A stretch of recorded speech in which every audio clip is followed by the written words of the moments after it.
guys, before I dive in today, quick update on the broken leg. A little bit of a rough day today. The swelling came back and it scooched down on my leg. So my foot looks a little like someone took a medical rubber glove and went and put it down there. It's very fat. And my foot's turning black and blue now. So good times.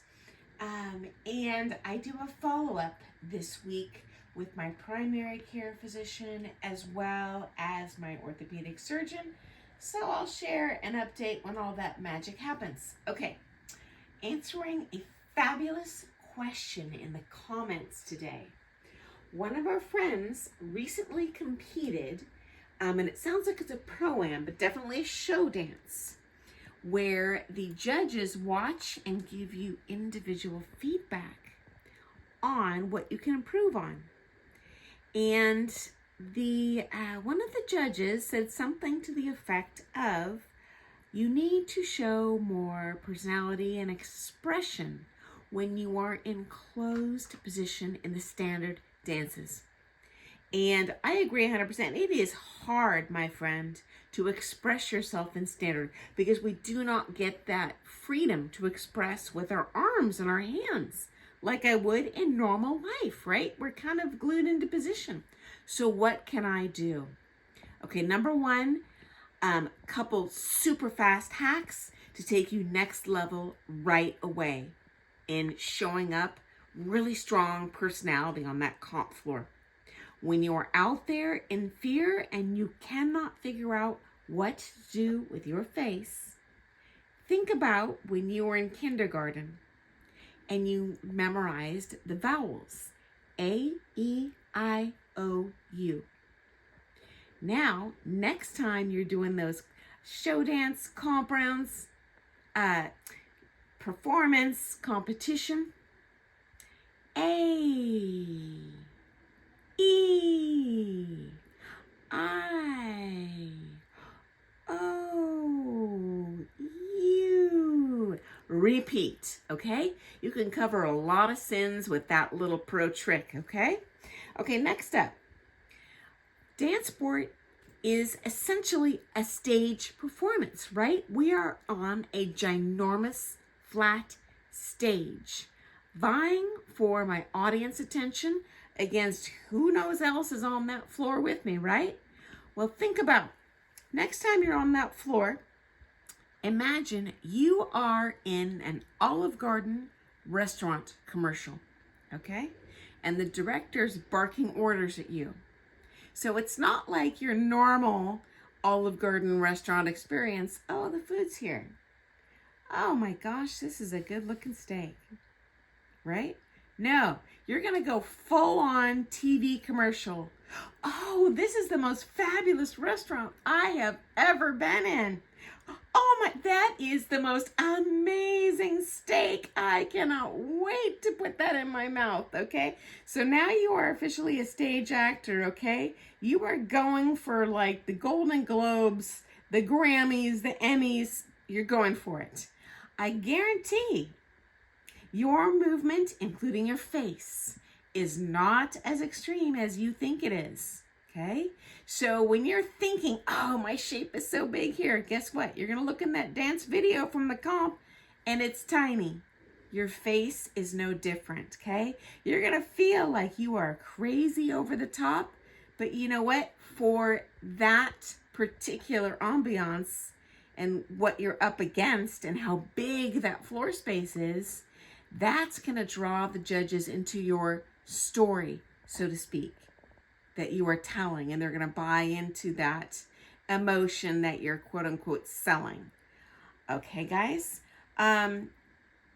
Okay, secondly, the person in the comments had addressed movement and, you know, how do I express that personality through my movement? Okay, so this is like a 50-hour video, so I'm gonna try and put this in a nutshell. When we begin competing, everything is 5 miles an hour. For example, a cha-cha, 1, 2, 3, 4, 1, 2, doing a New Yorker, right? Technically correct. but snoozeville, right? So when you get the use of the arms, which are a little bit easier to control than the legs and the face, honestly, when you're on that comp floor, you're going to start to, as you advance a little bit, think attack and then slow, right? When you're doing these dances. Standard is no different, except we don't get to use our arms. We have to use our legs and our feet and our propulsion to make the acceleration and the deceleration that generally happens every measure. So when you start out in a foxtrot, guys, guarantee the first time you did a foxtrot, well, for the first 5 years, 1, 2, 3, 4, 1, 2, 3, 4. And then you're probably looking at that YouTube video of your favorite pro and you're like, oh, how do they make that look like a wave? And it doesn't look like one boring thing. Here's what they're doing. 1, 2, 3, 4. 1, 2, 3, 4. Of course, I'm laying in a bed. I can't show you across the floor, but that gives you an idea, okay? We as human beings are keyed into, visually, change. So the worst thing you can do is be dead still, whether that's your face or your body. Okay, that's like immediate turn off. Don't look at that dancer again. This was my big complaint with Colette on Dancing Queens. Lovely dancer, face frozen in fear mode. This is my big complaint. The first time I saw Brooks Nader out of the chute this year in Dancing with the Stars, I was like, this lady is going to be voted off here pronto or runo, because she was so like plastic surgery Botoxed out that here's Brooks happy. Here's Brooks passionate. Here's Brooks excited. Right? You can't do that. You got to go over the top. Okay, guys? And so your body movement's no different, right? You really have to exaggerate. That's how you're going to end up with the big swing and shape and step too.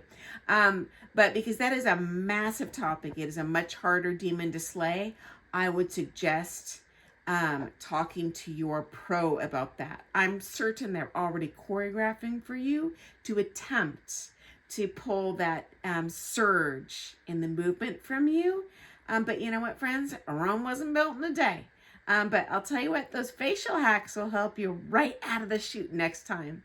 And friends, if you have kind of some tricks that have worked for you or your students, definitely share them in the comments, because we are a worldwide community of ballroom dancers. And guess what? All over the world, people are trying to attack this exact same problem. And the more we can share, the faster we can grow, you know, and learn from each other as a huge dance community. So thanks so much for your question, and I look forward to seeing you tomorrow, guys, for some more hot ballroom dance tea. Happy dancing. Remember, Olive Garden commercial, AEIOU. Have an awesome day.